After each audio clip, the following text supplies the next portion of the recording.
CE Chemistry, here we go again. We're going to work on sections 1.3 and 1.4.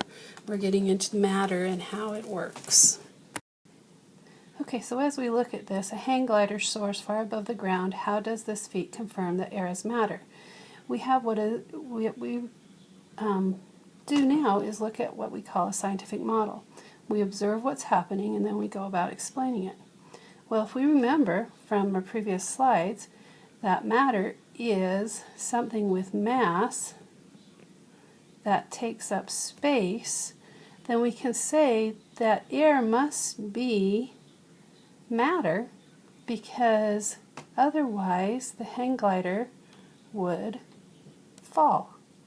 So there must be something taking up this space between the ground and the hang glider, and something that's making the wings of the hang glider stay afloat. So that must be matter. So this is how we worry about scientific model. Okay, so a molecule is the smallest particle of the substance that has the property of that substance. So for instance, whenever I see H2O, that is a molecule. Doesn't matter if I'm a rusher here, water is water, H2O. CH4 is a molecule. That's methane gas. Wherever I see methane gas, I'm going to see CH4. Now atoms are smaller parts that make up the molecules. They're the smallest part that retains properties of an atom. So for instance, if I take H2O, the atoms are, there's 2 hydrogens and there's 1 oxygen. If I take CH4, there's 1 carbon and there are 4 hydrogens. So those are the atoms, where the molecule is a group of atoms. So now we're going to talk about John Dalton. And he came up with a theory. He's credited with developing the first atomic theory containing ideas about the atom that we still use to get today. So we'll talk about each one. The first of his theory is that all matter is made up of tiny particles called atoms. The second is that substances called elements are made up of atoms that are all identical. The third is that substances called compounds are combinations of atoms of 2 or more elements. So for instance, H2O is a compound, and it's a combination of hydrogen and oxygen. The fourth one is every molecule of a specific compound always contains the same number of atoms of each kind of element found in the compound. That's like H2O, no matter in the world, wherever I am, water is always H2O. Methane gas, wherever in the world I am, will still be CH4. Okay, so that's what it's talking about there. Okay, the fifth type is in chemical reactions, atoms are rearranged, separated, or combined, but never created or destroyed. So whatever I have before the reaction started, I will have after the reaction ends.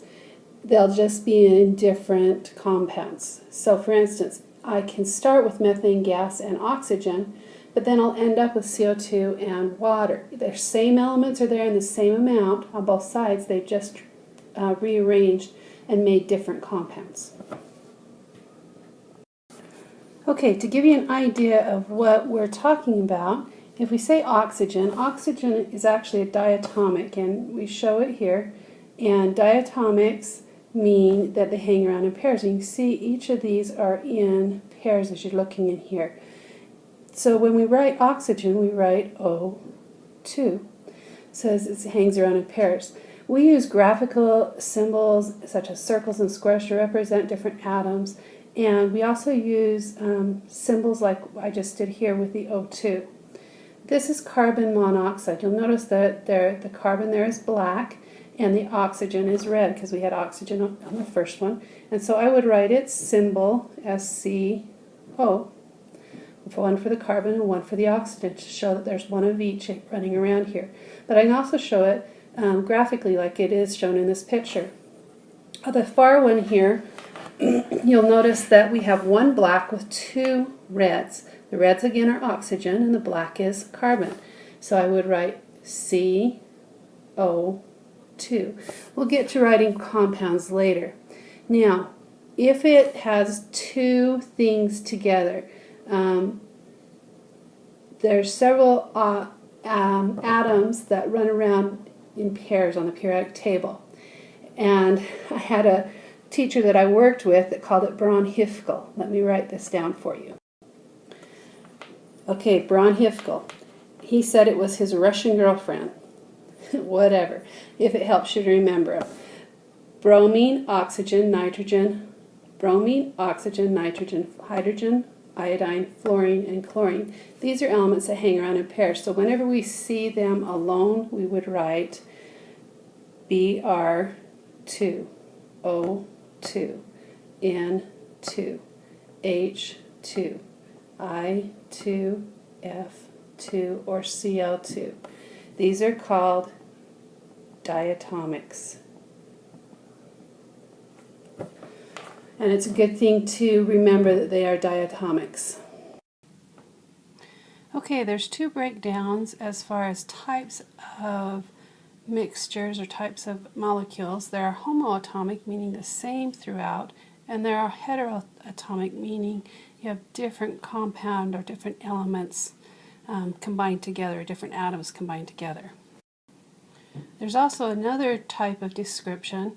Diatomic we've already talked about. We have the diatomic elements that we had earlier that I talked about with Braunhifkel, but there are also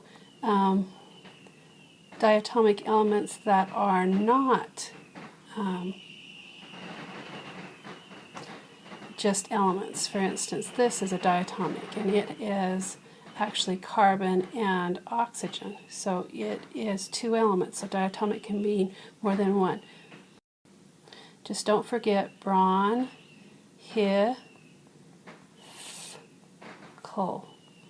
Those are the elements that hang around as diatomics. The rest of the elements on the periodic table just hang around by themselves. Okay, triatomic means three elements. So that would be like this one over here, which is CO2, having three elements. And polyatomic would have more than three elements hanging together.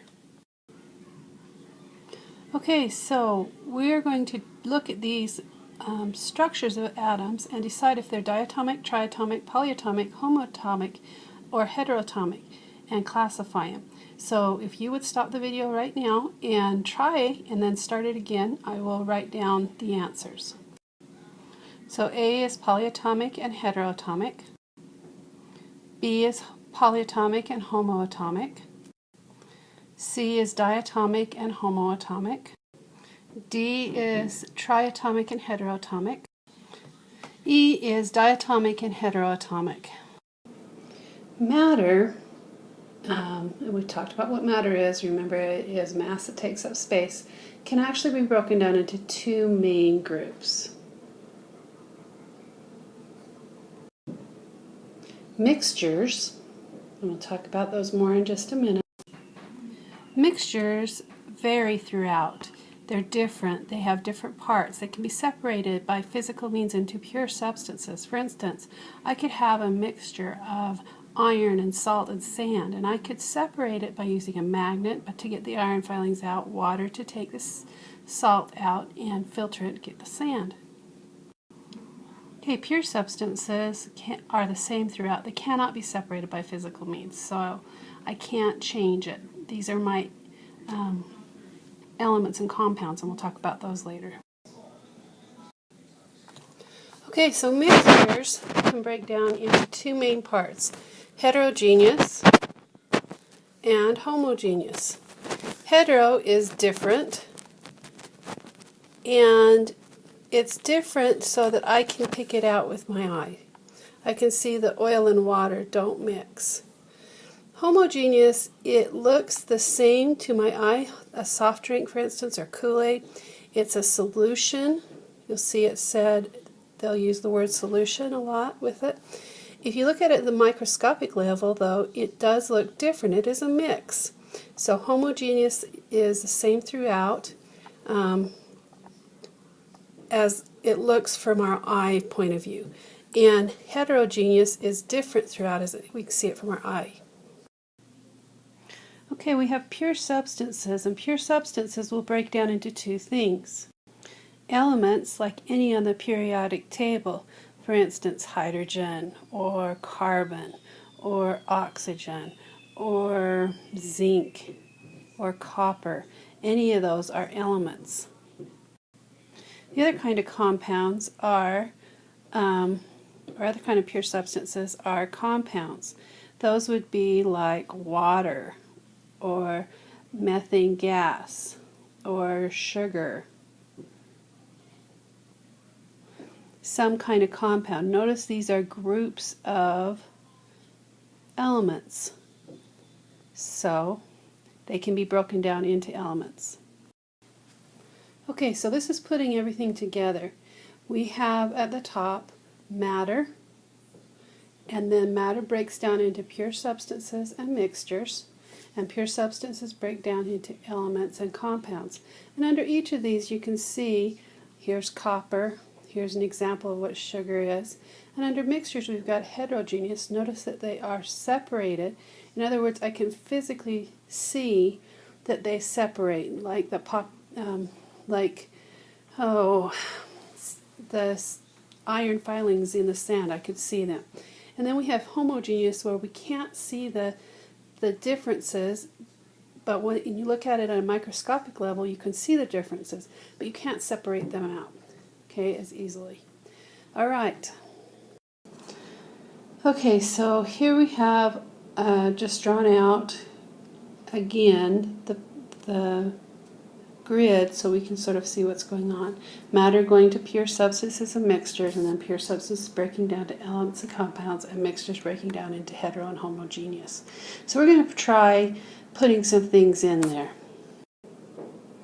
So here we have something we need to choose, either element, compound, heterogeneous, or homogeneous. It is dirt with some bamboo shoots in it. What do you think? If you chose heterogeneous, you were right. Okay, so this is sugar. Where would sugar go? Homogeneous, heterogeneous, compound, or element? Well, sugar is the same, so it would be a compound. Okay, what about table salt? Where is table salt going to go? Where do you think? Homogeneous, heterogeneous, compound, element? If you chose compound, that's right. Okay, how about a jug of milk? Where would milk go? Element, compound, heterogeneous, or homogeneous? Well, it's not an element. It's not a compound. It has lots of different things in it. Even though it has lots of different things in it, it's the same throughout, so it is homogeneous. Okay, here's some poppy seed dressing. So it has poppy seeds in it. So it is a mixture, right? So is it homogeneous, the same throughout, or is it heterogeneous? Well, you better have chosen heterogeneous, because the poppy seeds, you never know how many you're going to get. Okay, this is a copper pipe. Where is it going to go? It's homogeneous, heterogeneous, compound, or element. We're going to assume it's all copper, even though it has some patina on there. We'll talk about patina later. Actually as an element.